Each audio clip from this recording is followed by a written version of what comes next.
207customs.com is your hub for all your HVA-Chicks merch needs. If you guys are looking for a hat, a shirt with the HVA-Chicks logo, a tumbler, HVA-Chicks radio show, you name it, it's on 207customs.com. Use code HVAC10 at checkout. If you're looking for quality, high-performance HVAC installation and service, reach out to Abraham Heating and Air. You can go to their website at abrahamheatingandair.com and book an appointment online. They are one of the best companies out there. They fully support HVA-Chicks Coalition and the HVA-Chicks radio show, and they are truly the place where quality meets comfort. Cielo Wi-Fi thermostats are the HVA-Chicks choice for all your mini split and conventional split needs. If you're not sure which Wi-Fi thermostat to choose Cielo. Want to kill 99.9% of contagions in commercial and residential spaces without creating ozone? Check out the Air Shield by Revive Air. Thank you, Revive Air, for supporting the HVA-Chicks radio show. Good evening, everyone. I'm just popping in for a second. I will be in the background. If anyone needs me, tag me in the comments. But tonight we have Matt Waxer, the HVAC doctor, is going to run the show. So enjoy. I'll be in the background waiting for you. All right. Thanks, Jimmy, for that introduction. We're happy to be here. We're here for a not so hostile Canadian takeover of the HVA-Chicks radio show podcast. And tonight we have an absolutely phenomenal guest that I'm looking forward to talking with about her journey in the trades, how she got into the skilled trades, and where she is currently in the industry. But before we get to that, I've got 4, maybe 5 things that we got to cover first off. So first and foremost, the first topic I want to cover is a friend of mine on social media, Bobby Armstrong, who goes by Blue Collar Code on Instagram. Him and a bunch of fellow tradesmen have released a skilled trades underwear calendar called the Trade Monsters Underwear Calendar. And the reason why I'm bringing this up is because all proceeds for this calendar are going to St. Jude Children's Research Hospital. So go check out Bobby's page. And if you're interested, go purchase a calendar and help out a worthy cause that a lot of fellow tradespeople are actively supporting. Number 2, we've got an event coming up in, I'm going to butcher this, Worcester, Massachusetts. The U.S. Heat Pump Summit is coming up this following week, Tuesday and Wednesday, I believe. And at the Heat Pump Symposium, there is an absolutely stellar line of individuals presenting and speaking at the summit. Individuals such as Eric Kaiser from Two Track Tools, Tim DeStasio will be there as well, most likely with his 4 quarters. Go see if you can find them for me and let me know. Our mentor, friend, and everybody loves this guy, Love to HVAC, Ty Brenneman will be there presenting as well. And last but not least, our coalition leader and founder, Jennifer Manzo, will be there presenting on dual fuel systems. So if you're in the Worcester area and you have tickets, go check it out and go say hi for the doc while you're out there. Go say hi to all those people I mentioned for me. Next item up for topic of discussion is coming up in the new year. AHR is just around the corner, but the night before AHR is a very special night. It's circling back full circle to where it started. Blue collar goes black tie. The HVAC Tactical Awards are back where it all started in Las Vegas.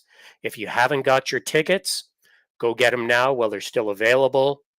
And if you are going to be coming out to the HVAC Tactical Awards, dress to impress. Blue collar goes black tie.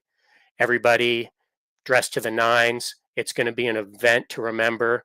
Looking forward to seeing everybody out there, and I hope to see you there too. Following the HVAC Tactical Awards, the next day is AHR, North America's largest heating and air conditioning trade show in Las Vegas. what can we say more? It's going to be an absolutely phenomenal time networking and meeting with everybody at that trade show. So hope to see everybody in Vegas, February 2nd to 4th. After that, up here in Canada in March, we have what is our version of AHR. So CMPX is coming up March 25th to 27th in Toronto, Canada. Now, if some of you have been following some of the A-Team's posts that have come out from Sci-Fex West, a trade show that just happened in Vancouver, you'll notice the little van on my shirt here. The A-Team van is actually now a thing. So the A-Team van made its debut at Sci-Fex West, and it will be in Toronto for CMPX. So come on by if you're in the area, or come on to Toronto. You're not going to miss an opportunity like this. It'll be a great time. Come get a picture of yourself in the A-Team van, and come see all your favorite A-Team members that are going to be at the show, including myself, the Pipe Wench, Leslie, Terrence from Impetus, Plumbing and Heating, Ice Master Ty, and many, many more, HVAC J604, Gary McCready. It'll be absolutely awesome. So the name of the person for the HVAC underwear calendar, his name is Bobby Armstrong, and on Instagram, he goes by Blue Collar Code.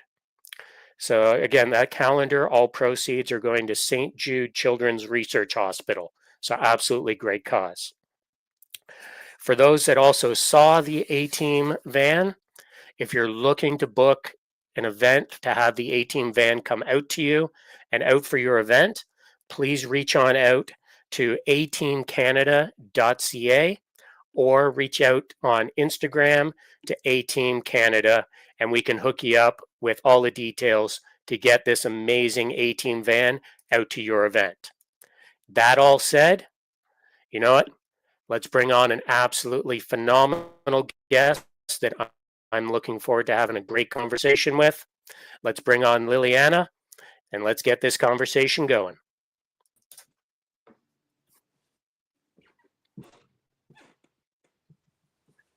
Hi, Hey, Liliana. I'm doing great. How about yourself? Welcome to the HVA Chicks radio show, Canadian edition. Thank you for having me. Oh, we are stoked to have you on here. Let me just turn up the volume on my headset here so I can hear you better. So we've been able to connect a little bit this week over Facebook about our upcoming show, and a few little questions of clarification on my behalf so that I don't sound like a complete and utter, pulling questions out of left field person, so that we can kind of set the stage of what I'd like to have is just an organic conversation about, how you got into the skilled trades and how you've come to where you are at the present time within the industry, if that's good with you. No, that's perfectly fine. Well, I started out in HVAC. Well, it first started out where my husband and my sister-in-law started an HVAC company with he didn't have no knowledge of HVAC whatsoever. So I was just in the background thinking it was a great idea. We did pretty good, but it was around the time my mother-in-law passed. So we didn't continue further with it. But I had promised my husband, I was like, let's tag team. Let's go to school. Let's get it started, just me and you. The years went by, and I was working corporate jobs. My kids were getting older. And one day I just got laid off of work, and I looked up the best trade school in Chicago, not thinking that I was just gonna sign up. I was like, well, let me go take a look at the school and see what my options are. I get to the school. I didn't even get to tour it when the guy's like, let's check if you qualify for financial aid. I was like, all right, thinking I'm not going to qualify, but all right, let's give it a shot. To my knowledge, I qualified. Signed me up right there and then. This was March of 2023, and I started classes September of 2023. At that time I was like, oh my God, what am I doing? So Absolutely. I was I was excited to start something new, but I was scared out of my mind as well. Yep. Because especially having women in a man's trade, you get a lot of backlash. They say, "Oh, how could you do a man's job? It's hard work." And I'm up for a challenge. So I started school. Well, I started working for the military, and I was determined to do both. So I went to school in the daytime, and then I did my evenings with the military. Um, Once I graduated after a year, I started working for a company for another year while still doing the military. Was getting burned out, but I still kept going. And um, there was a little bit of, issues with the that I didn't like about the company. So I decided to quit, and I started my own stuff because I was still too busy working with the military, working with my recruiters. It was something that I actually loved, but I actually fell in love with HVAC as well. So I kept going and I started doing my own thing. That's where the Chicago HVAC Chick came out of. And I'm here now. Now, I'm a teacher, instructor. Awesome. Yep. We're going to get to the transition from not only being a business owner and technician, and now also being a HVAC teacher it's at a trade college or university It's in your area, it's a trade school. It's trade school in R&R your area. trade Yep. school in Melrose Park. Okay, fantastic. We're going to get to that as we develop into our conversation here. Um, what I wanted to backtrack just a little bit to was you had initially started out, with your husband and other family members in HVAC, kind of getting your feet wet in that industry while working other jobs that you were more invested in more full time, correct? Yes. And it was after those jobs kind of hit a bit of a dead end, and the proverbial wall was put up where you needed to find a next path, next career development where you're going to move to next. And that's when you jointly went into both service in the US Army and also looking into also full-time school within HVAC as well to start bolstering your knowledge within the industry as well, right? Correct. So within your so not only kudos to you because that is a phenomenally daunting task because I couldn't undertake two things that are full-time demand at Yeah. the same time, let alone a family life. So, kudos to all the grit and determination that you have to have done that at that moment in your life. That is absolutely phenomenal and stellar. The question I have regarding that portion of when you're in your initial beginnings of your journey within HVAC was how did you make the decision between a more full-time career within the U.S. Army and military versus finding a passion and career in your actual real career path within HVAC? Was there a deciding moment for you that split you between I want to go this way in terms of the military and service, or this way to HVAC and the crazy world that we're all now in right now and having this conversation about? So yeah, I'm still working on that. Because I love both. I'm not gonna lie. I Yeah, I love both. It's not just the US Army that I work with.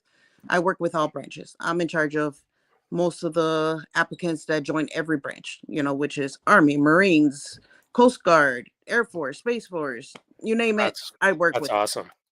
So my love, and it's mostly the recruiters I work with that make my job more enjoyable. Okay, they're like my brothers, Mhm. they got my back. But you know, with HVAC, you already know that there is gaps in between the seasons where there's no work, right? Yep. So, I have to keep a steady income. So I stayed with the military because it's mentally challenging sometimes, not like HVAC where it's physically challenging. Right. So I get a balance in both worlds. So I still deciding what route to choose to go full time, which I'm going the HVAC route Yep. because I honestly love problem solving. I'm very impulsive. So when an opportunity comes, I take it without thinking about it. And I just Yep. wing it. Awesome. Fair enough. Great answer. We did have a comment just before Jesse here from CJ Jeffries that wants to say that they're absolutely blessed to have you as an instructor. So we're awesome. Great to have you along for this conversation, CJ, and comments like that from mentors and instructors. I do my own little trial at trying to mentor and help out individuals in our trade. And then we have individuals like Liliana who are actively, teaching and mentoring the next generation in the trade. And comments like that, I know, hit so close to home and Yes. make what we do so, just worth it. It's Word, little yes. comments like that that make it so worthwhile for what we do. Yes. Sometimes I think about it and I'm like, what am I doing? Am I doing the right decision? And comments like that make me feel like, okay, I'm in the right path. I'm teaching. I'm actually changing somebody's life, and that makes my Yep. heart so happy. Right. Absolutely. And before we, fully dive into the teaching aspect of what you're doing now within the trades, we're still within the, you know, early genesis and early beginnings of your journey within the skilled trades. And you started out at a trade college, trade school within your area, and Mhm. you've received government funding and everything to further your learning within the industry. But there is also a little social media thing that might play a significant role in those early journey points in your development as a technician. Yes. And one thing that I wanted to hit on was, and correct me if I'm wrong, you were one of Jennifer's first, if not the first, HVA Chick Coalition student. Yes. And how big of a role in your development was Jennifer's early mentorship in your growth as a technician? Oh, she had a lot to do with it. It started out with when I was doing my research before going into trade school. I was looking up women in HVAC to see what their experiences were. And the first video that popped up was Jen with SkillCat. And I was like, this chick is freaking awesome. So I kept watching her videos. I would go into her, when she started Misfits, would comment. We created such a bond. And I got so, how can I explain it? So motivated and excited for this because the way she was explaining everything, it made sense to me. And it just made Hmm. me, I was like, I want to be like her.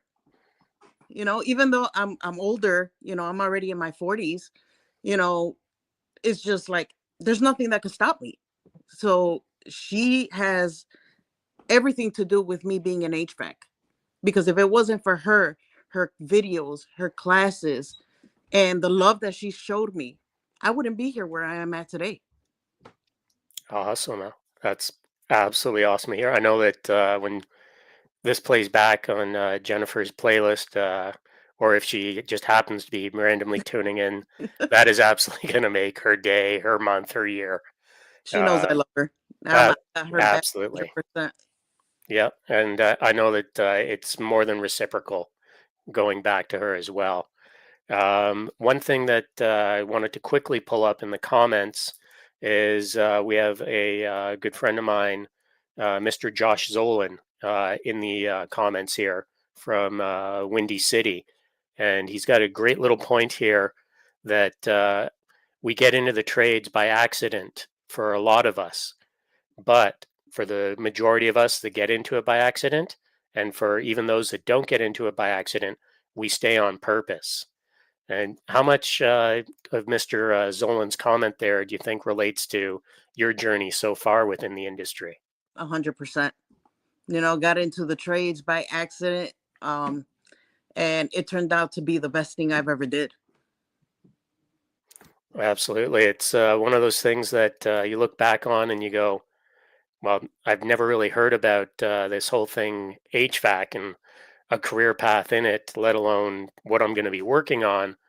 And then you find out all of the rewarding things that you can do within the industry to, help out a customer, help out a client, help out a fellow technician who's stranded on a piece of equipment that you have knowledge about, and can help them out. And also the next generation of technicians coming up, just to mentor and teach them and help them avoid some of the pitfalls that you had as a technician coming up and learning within the industry as well. Yeah. So I'm actually trying to teach my daughters to get into the trades. That's awesome. That's a daunting task because I'm trying to do a bit of the same with mine. And well, she has many a HVAC knowledge role model to look at. And one of the running jokes in our house is she knows what I do and what I work on and the complexity of the things I do. But when we ask her who's your favorite HVAC tech and who's the best one out there, it's always my friend Jessica Bannister, HVAC Jess. And she's awesome. Jess is an absolutely phenomenal person. Absolutely love Jess. And in my daughter's washroom on her mirror, there's one of Jess's stickers that will forever remain there as well. Oh, that is every so day cool. she goes in and sees Jess's logo. And anytime she hears Jess's post pop up on my social, her face bleams and just joy and happiness. She's like, "It's Jess. Let me see." Well, you might have a future tech right there. We might. We'll see what happens. She has had the actual pleasure of meeting Jess in real life. And that was an absolutely treasured moment that not only for myself, but for my daughter and also Jess as well, which was absolutely awesome. That is circling back around, because it's not about my path and my journeys in the trades and stories. We're here to feature your amazing story and your journey so far. And we've harked on so far your beginning journey, getting into the trades and also working within the military, still working in the military and actively serving, which I want to say thank you very much for your service, because it does mean a lot to everybody out there, especially people like myself north of the border as well. It makes a ton of difference for everybody's life and the impact that you're having doing that work. So thank you very much. You're very welcome. And just to clarify one thing, I'm not in the military. I work with the military. Yes, correct. So just to clarify, I don't want my recruiters joining on here. Like, wait a minute, you're not serving. But nope. But the work within is still so appreciated and so needed as well. Yeah. So whenever I have the applicants that come in, and I see that they're bored, I actually teach them how to troubleshoot. Yep. We need that next tech. Yeah, so I've showed them, because we do have HVAC in the military. Yep. So some of them don't even realize what HVAC is. So I sit there bored and I'm like, instead of playing, because we do have a console for them to play video games to kill time. I'm like, do you guys want to learn something? Come on. I will go get my voltmeter, and get some capacitors.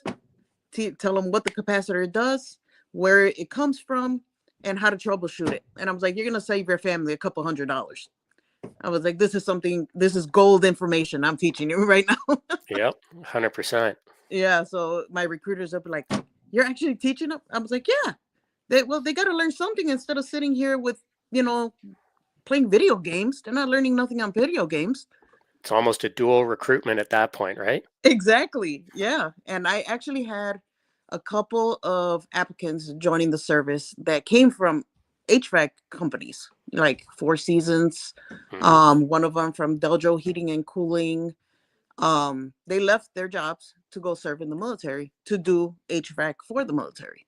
Yep. So they recognized me right away, not because of the military, but because they seen me on either TikTok or Instagram. And I just, it just warms my heart that, because going into this trade and going into social media, didn't think nothing of it.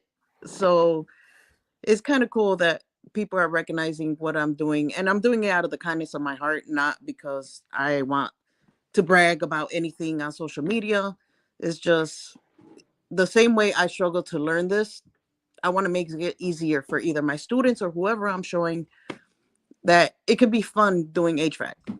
Yep, absolutely. It's the mentality like that that I strive to also try to put forth in the content that I put out. And I know you're putting that within your content. It's the pay it forward mentality Yes. that is lacking from generations that trained people like myself. So journeymen that I had the mentality of I'm not going to teach you what I know, because if I teach you that, then my job could be at jeopardy because now you can go do what I do, which is exactly the wrong kind of mentality to have, especially now, given the absolute shortage of skilled trades Yeah. technicians that we have. We need to train more. We need to entice more people to come into our industry and give them that foot up so that they don't necessarily have the same struggles that we had Hmm. as technicians coming up. Don't get me wrong, they're going to have struggles, they're going to Oh have yeah. problems, they're going to have issues, but to try to, minimize the amount that we had coming up in the industry compared to what they're going to go through is something that would be something ideal to strive for as a mentor, as a trainer, as a teacher within the industry, right? Absolutely. Absolutely. Awesome. So we've got your, kind of a good little summary of your initial beginnings within the trades here, Liliana. Hmm. So, you know, we've got to the point where, you've gotten through your HVAC schooling, and now right now you're also running a HVAC business in the Chicago area, among many other things that you're doing. Yes. So you're currently running a residential HVAC business, correct? Absolutely. Yes. Residential. And is it just yourself, Uh, or is it yourself and a few other technicians? No, I don't have any other technicians but my husband. He's also in the trades. Hmm. He's a lead installer.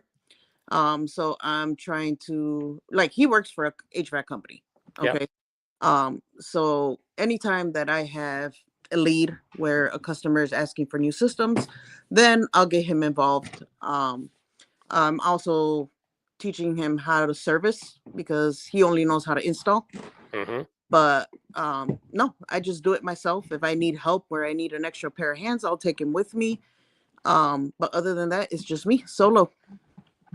Awesome. So anybody who's listening that's in the Chicago area that knows anybody who wants to get their feet wet in the industry, well, hook up with Liliana, and you never know what's going to happen. You get into the residential side of service, you'll be under a phenomenal mentor. And hey, let's build Liliana's company one technician at a time under her, so we Yeah, can take some of that service strain and demand off of her plate, so that she can focus not only on that, but also about 50 million other projects and endeavors that she has going on as well, not only with the teaching, but also with family life as well. So yeah, if you want a phenomenal mentor who's been trained by some of the best, reach on out. And if you're in the Chicago area, because you'll definitely learn a heck of a lot. You'll be under the right wing of the person to learn for while you're out there as well. yeah. I appreciate that. Yeah, of course, not a problem. So you've got your own business going on its side. What got you into the teaching aspect of HVAC, and how did that opportunity arise for you? to kind of full circle back from, your initial beginnings of coming in kind of really greener than green, is fair to say, into Yes. the industry, to now where you're actually teaching and mentoring the next generation of technicians. Because that's where I'd like to focus a good amount of our conversation this evening upon, if that's okay with you. No, it's perfectly fine. And for that, I thank Jen. So it all started. I got it. She invited me to the ESCO Excellence Training Conference in Vegas this March. So it was me, her, Danny, and Val, and Brett. We all went to the conference, and she taught a class there, and it was freaking amazing. She just stood there with such confidence, teaching a class full of men. And at the end of the class, she got a standing ovation from everyone in that class. And I'm like, the way she presented the whole, the whole class to what she was teaching, it was just freaking amazing. And I thought to myself, like, I could do that. Maybe I might need a little more experience, but I could do that. Without thinking about it, the opportunity came, and I saw the school needed help, and I spoke to the director, and I'm like, look, I have my own little business. I finished trade school not long ago, did work for a company, do my own stuff now. Now, if you want to give me the opportunity, then let's go for it. So he's like, well, I got a few other people that I'm interviewing, and, I'll give you a call. And I was like, all right. Left it at that. I was like, oh, I'm pretty sure the other person's way qualified than me. So I was shopping with my daughter one day when I get the call, and he was like, hey, it was on a Friday night. And he was like, hey, he's like, are you still interested? And I was like, yeah. He's like, well, we need somebody on Saturdays. And I was like, yeah, you got a person right here. Absolutely. He was like, just like that, you're just going to jump on it? I was like, yeah, you need me. I'm there. Let's go. He was like, okay, one problem. I was like, damn. I was like, I just got hired and there's a problem already? He was like, yeah. He's like, you start tomorrow morning at 8 a.m. I was like, ugh. I was like, are you serious? He was like, I'm going to email you the syllabus. It's just an introductory day. I was like, you know what? Don't worry about it. I'm going to wing it. I was like, I'll make it happen. Don't worry about it. So I started my first day. I taught my students maybe a month's worth of training in 8 hours. I had those kids so mentally exhausted.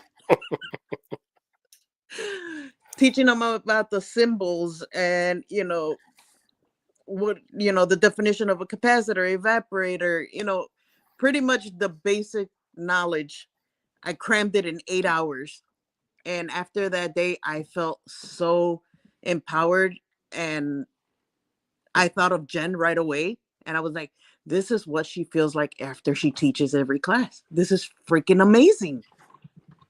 So I fell in love with it. And I was like, I still can't believe I'm teaching. Mm-hmm. And then today I saw you're reviewing the refrigeration cycle with your class. Yes, we are in week 7. Awesome. So in today's class, covering the refrigeration cycle, is it a basic introduction to the refrigeration cycle for them? Yes. Or have you been getting into it a little bit more prior to today's class with that cohort? No, today was introduction to the basis of refrigeration. Pretty much telling them which part is what, which one has low pressure, which one has high pressure, the definition for each component, what each component does. So I just took it slow and did like what Jen does, like a Jeopardy game. Yep. To make it a little fun and more interesting. And, after an hour or so of just writing notes and teaching them everything, I do like a little game and ask them questions just to make it a little fun to see how they're paying attention. So like that. So I have an idea who learns better by me writing stuff on the board or me just verbally speaking to them, or who does better with doing hands-on. So I got an idea already how to help each one of my students, because I already have an idea how they learn but the best way. So it's been working pretty good. Next Saturday, we're gonna go more into detail about the refrigeration cycle, and they have their first class, so they better study. Better be ready. Test is coming up. Yep. Surprise. 2 Uh, tests, actually. there you go. They don't get off easy. They're Nope. getting double downed on tests. I told them, I was like, I should do what my instructor did. When you have a wrong answer, push-ups. There you go. Yeah, they made it. They wanted me to do push-ups, and I was like, no, I'm not doing push-ups. Deadlift. Ask me the same question in 20 minutes, but I'm not doing push-ups. Deadlifting full recovery cylinders, 100-pounders. How's that?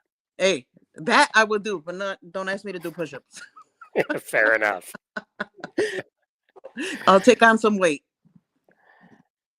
Yep, absolutely, Jesse. So, that is one key thing that instructors need to be able to clue into, is that there isn't one size fits all learning Yes. for students, that everybody has different ways that they go about learning better.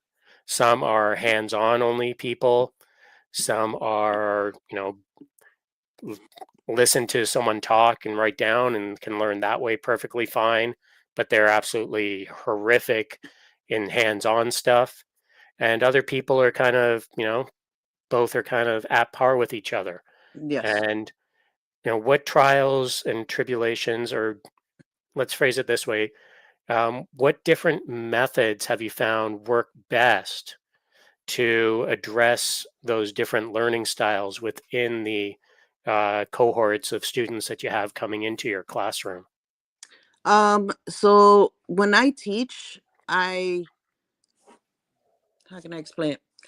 When I teach something, what I do is I tell them, whatever I'm teaching, it's repetition pretty much, but in different forms and different wording, because, with HVAC, there's certain components that they word them differently, like Freon, refrigerant.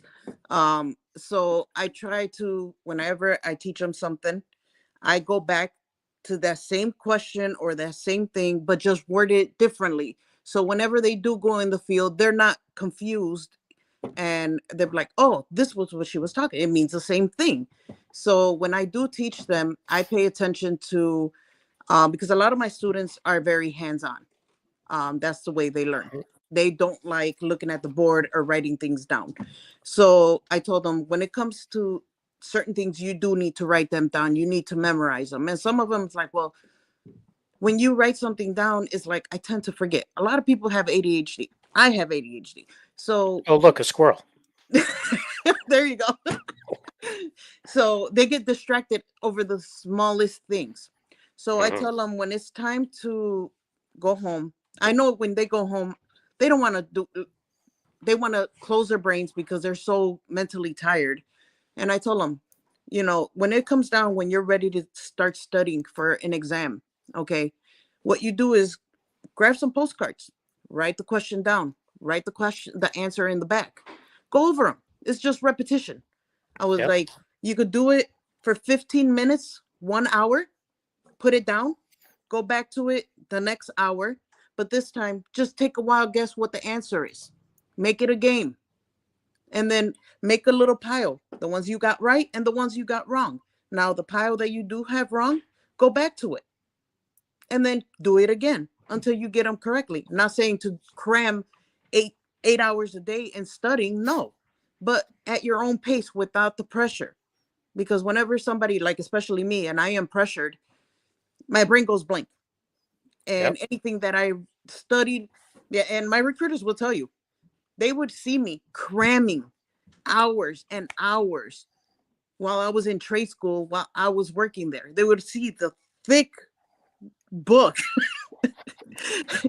They're like, oh my God, what are you learning? They would see stacks and stacks of index cards. And I want to make it easier for my students instead of taking the hard way like I did. So I try to mix a little bit of everything, hands-on. I teach them everything verbally. I try to do everything verbally, hands-on, writing things down. And one way or another, whether it's they learn, verbally or writing things down, they're going to pick it up because I'm trying all different methods in one class to help them pick up everything pretty much. Yep. And Jesse can attest to cue cards helping out with The passing EPA. EPA test. It's something that I should have done when I was studying for my CFQ. Yeah, I know it was a bit of an oddball here. I'm up here in Canada. We have different tests. So CFQ is our big certificate of qualification exam for our refrigeration and air conditioning license. And it's well over 100 questions, multiple choice. After you've done 5 years of apprenticeship and 3 levels of 2 months full-time schooling, you have to go write this scary CFQ. Well, my study method was a little bit different than a lot of people. My method was I would take probably about 2 to 3 hours a night after I was done work for the day. And I would review through all of my different notes and different equations that I've, kept writing down. And I just had piles and piles of just paper piling off to the side of things getting written. And it somehow got lodged up in this messed up brain of mine. But it worked. It worked for you. It did work. Yep. The one piece of advice I would give to people that are studying for major exams for their career within the trades is plan out your studying well in advance. Yes. And the night before whatever test you have, don't study. Yes. Put it away. You're done. You're not going to learn anything new. You're not going to retain anything that night before. Yeah. That night before, you've already done the hard work, or you should have done the hard work. Mm-hmm. And that night before is your night to rest. Yeah. And then the next day, come in, ready for your exam. And the first thing that I would do when I'd have any exams would be what I call a memory dump. So I would get a piece of scrap paper and I would spend the first 5 to 10 minutes of that exam on that little piece of scrap paper, writing down all of the equations I needed to know for the test or exam and any key points that I needed to know. And it's then dumped onto that piece of paper. It's out of my head. It's free. It's clear, done. I don't have to try to recall it. It's on that piece of paper for me. Then I can dive into all of the questions for that exam and all that test. And ideally not have those sleepless nights of studying. Yeah. But yes, there is a lot of blood, sweat, and tears that go into it. And at the end of the day, it is all worth it. Yes. And it is a rewarding career. Not for everybody. Yes. But it is a rewarding career path. Yeah, so it is. Given that, the skilled trades is not something for everybody, but a lot of people will try to go into it. Mm-hmm.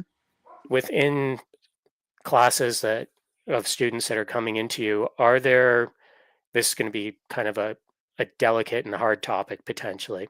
Have you seen any students come in that you can just see right off the bat or within a little bit of time with them that this isn't going to be a proper path for them, and that there should be a conversation had where you'd come to them and say, look, I know you're trying to make a go at this, but perhaps maybe there's a different path or avenue for you to go down.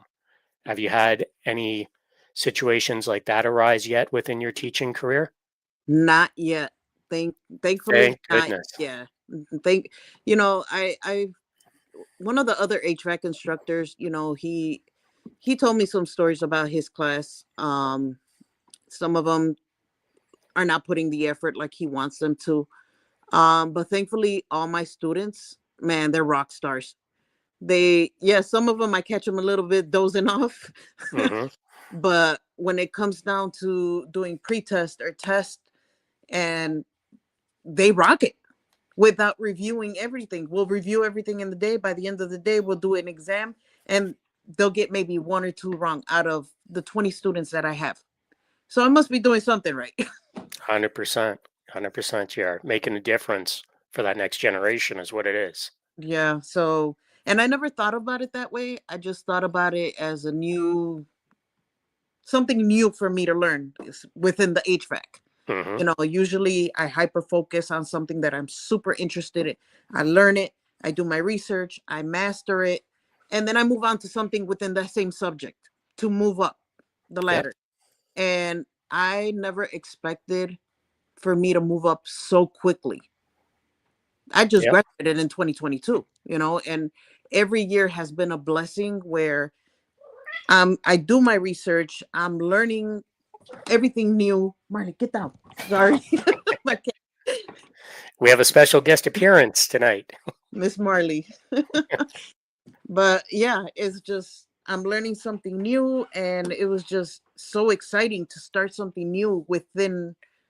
I didn't know I had so much to teach until I started teaching. And I was like, Hmm.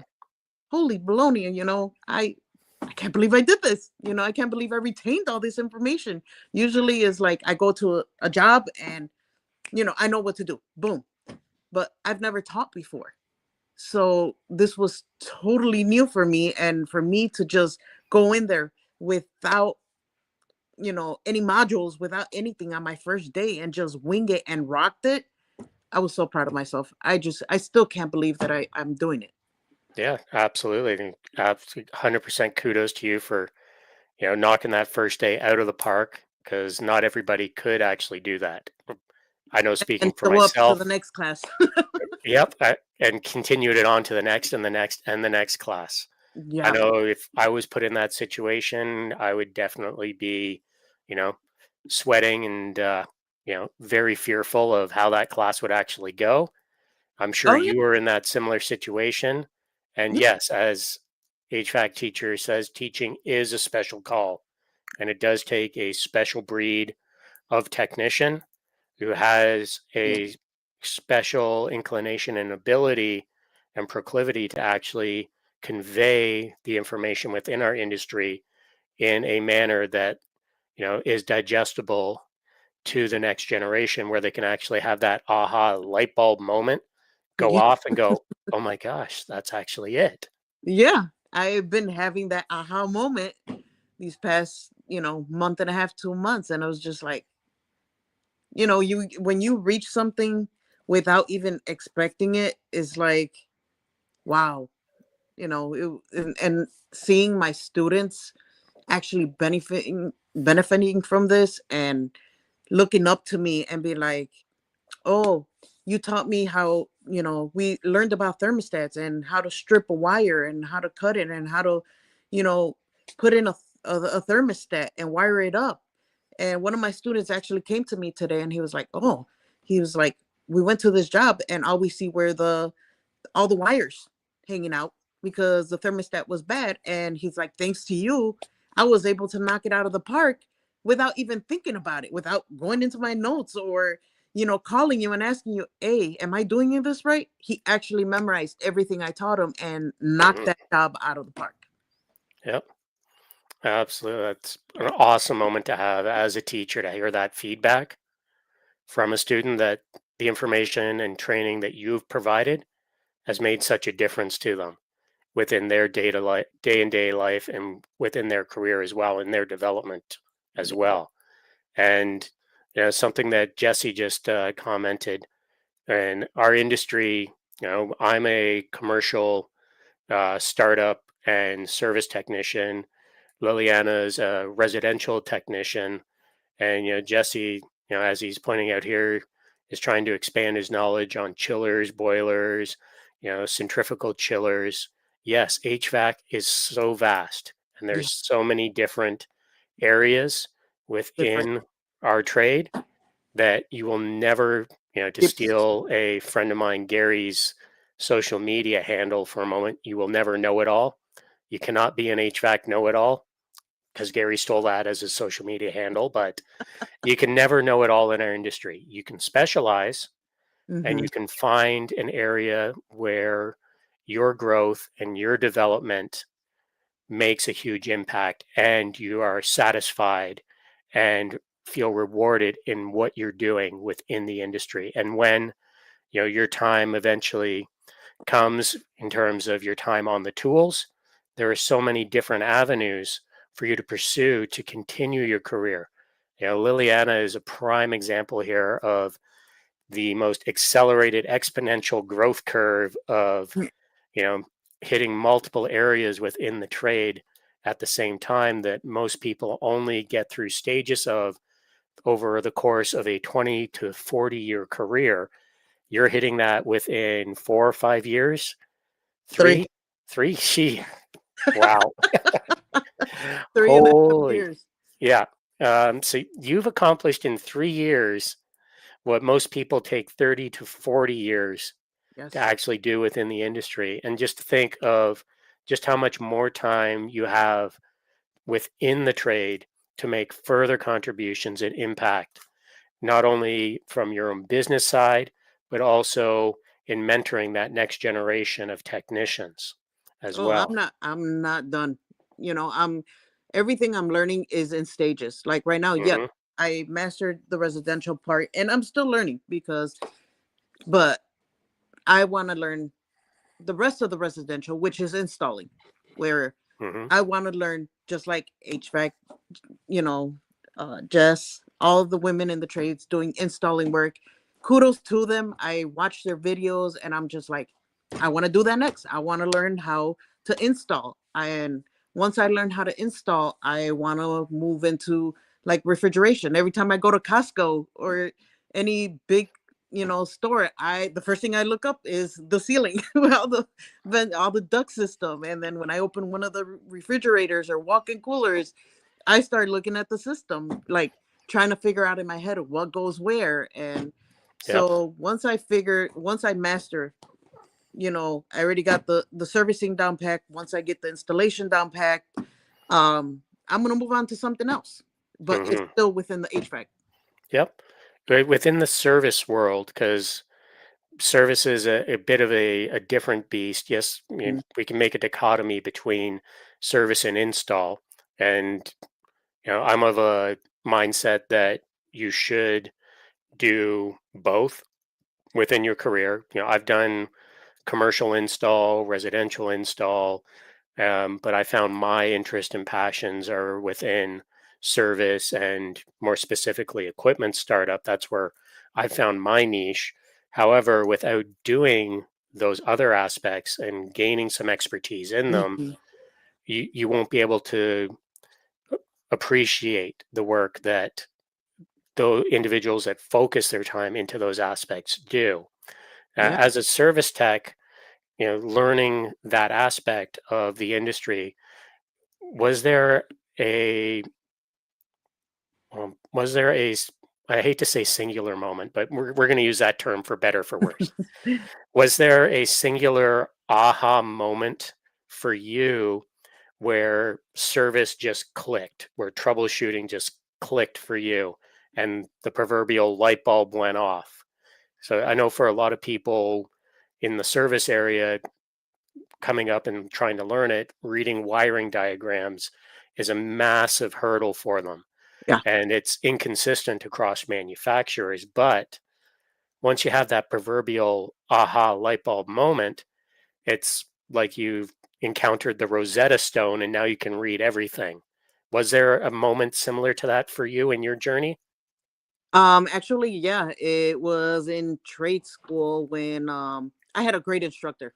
Reach out to Paulo if he's watching. Um, but it was in trade school when we were learning about heating. He was showing us how to wire a diagram on the board. Um, so I was reviewing my notes and everything, and then when we finally went to do hands-on troubleshooting, he's like, "You're on your own. Figure it out. Here's a sheet. This is what you got to look out for. Figure it out." And in my heart, I was like, "Oh, damn." And my brain completely went blank. And I was just like, I had a moment where I was like, "You got this. You're not giving up. You got this. Don't look at what if they're looking at you. Don't think about anything else. Focus on the furnace and what the problem is. Think of your sequence of operations. And if you come into a problem, look at the wiring diagram." And that's when I did. And I put my headphones on, and my instructor was just step back to let me do my thing. And within not even 10 minutes, no, like 8 minutes, I found the problem. I took my headphones off. I looked at him, and he turned around, and all he did was clap. And that's when I was like, huh, I freaking did it. Mm-hmm. And after that, it was just like my classmates were like, how do you do that? How did you do that? And I was like, I just looked at the wiring diagram. You follow it. I was like, he showed you what the symbols are. You follow the wire, and you just look at the diagram and look at your system and follow the wires. Yep. And everybody just looked at me, and they're like, oh, everybody started just coming to my table and be like, how did you do this? How did you do that? So I pretty much excelled after that. I had the confidence to be like, there's nothing I can't do. And to this day, I'm proving myself right. There's nothing I can't do. Yep. And it's that mindset that is going to keep you moving in the absolute proper direction and making massive impact within our industry. And queuing back to, remembering sequence of operation and just following the wiring diagram. Self-plug time for a second. This week's HVA-Chicks diagnosed with the doc. We got a little ludicrous, and that was our culprit for holding out heating on a package rooftop unit. So that is a manual reset rollout switch. Rollout switch, yes. Now, that is tied into the ignition control module on the unit I was working on. And the ICM, ignition control module, was flashing a code for limit switch open. Well, if you're not familiar with the piece of equipment that I was working on, read the wiring diagram, follow the sequence of operation, and you'll see that the only limit on the ICM is Mr. Ludicrous here, roll out.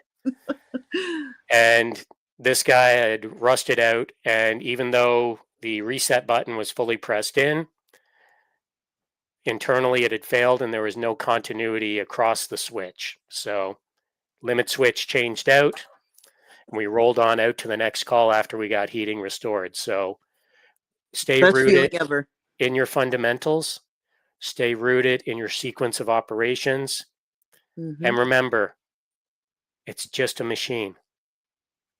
Yeah. You're smarter than it, and you'll figure it out. Yeah. The thing is, never give up. That is my motto. You are never going to know what you can do if you give up. Just keep trying. You fail, okay, learn from your mistakes and keep going. Yep, absolutely. We don't learn from our successes. Correct. And it's only our failures and, those times where we've let the proverbial magic smoke out of motors, control boards, and other, mechanical devices that we have that moment of, oh, that's where I screwed up. Yeah. I'm not going to make that mistake again. And sometimes those mistakes are very costly, but in the end, you learn from them and become a better technician because of those mistakes. Yes. At least that's how I've progressed so far in this wacky world of HVAC. Yeah, you're never going to know. You're never going to be perfect. You're going to make mistakes, but the thing is learning from those mistakes. Yep, and having a network of mentors. Yes. And coworkers that you can reach out to, because we are in a phenomenal time to be a technician, where you have at your fingertips an amazing device where you can connect to a world of knowledge that will help you out and through your problems. When I started out in this industry, to date myself, it was many moons ago, we just had two-way radios. Oh, wow. And you better be on point with knowing what to ask of that other person on the other side of the line, or they're not going to respond, or they're going to respond and say, good luck, figure it out. Yeah. You're on your own. Yeah. Whereas now we have, YouTube, Instagram, direct messages to so many people. Make those network connections. within the realm of the industry you're working in, whatever Mm-hmm. trade it is, because they are so invaluable. And you Yes. never know where those contacts are going to take you within the trade itself. Yeah. I'm a prime example of that. Absolutely. Because if it wasn't for Jen, I wouldn't be where I'm at right now. Yep. Absolutely. And thank goodness for Jen, and thank goodness for all the amazing work that you're doing mentoring the next generation of technicians, and also being actively involved in servicing your community with much needed HVAC repairs and service as well. So I know we're getting close to the 1 hour mark of Yes, our it flew podcast. by. It blows by super fast. Yeah. So a couple of quick closing questions, because I don't want to occupy too much more of your time. You've been so generous in giving your time and your story to us this evening. First question has already escaped my mind, believe it or not, but I did have another one. Go ahead. So we're going to start with the second question that I had. Well, apparently, we can go on longer if needed, but I also want to respect Liliana's time as well. But one thing I wanted to ask first and foremost was, earlier this evening, we had a great question from Josh Zolan. Mm-hmm. And Josh used to have a podcast called Blue is the New White. And he's now transitioned that into a different podcast with a different focus. But hearkening back to Blue is the New White, back when I was a guest on it a couple times, Josh would always close his podcasts with a question for each guest. Okay. And that question would be, how do you define success? So I'd like, in the honor of Josh and him coming on and positing a question here, I'd like to revamp and re-envision and reinvigorate the question of, how do you define your success within the industry, and how do you define success more generally speaking? I know it's a vague and interesting question, but It is I'd a like to try very to cue back to some of Josh's time as well. well, what can I say? I don't have the mindset that I fully succeeded yet, because in my mind, I don't feel like I've succeeded yet because I am not done. So Hmm. I still have more to go, more to teach. I'm just starting. So I don't feel like I've been successful yet, which in other people's eyes, I've accomplished a lot. But I have yet to be, in my mind, fully successful, because in my mind, I have not accomplished everything that I want to do. So to be successful in my mind is where I could easily be like, I know how to do that. I know how to do that. I could actually be on the phone and be like, okay, this is how, when somebody asks me for help, I could easily guide them through anything and be like, without me even being present. So for me, being successful is just helping people out where I don't need to be present to help them. Yep. And I'm getting there, but not to my full extent. Yep. It's a never-ending work in progress for that one. I think that's a great answer for a definition of success. And if you do go back and listen to any of Josh's Blue is the New White, everybody has their own unique definition and opinion on what success means to them. Yeah.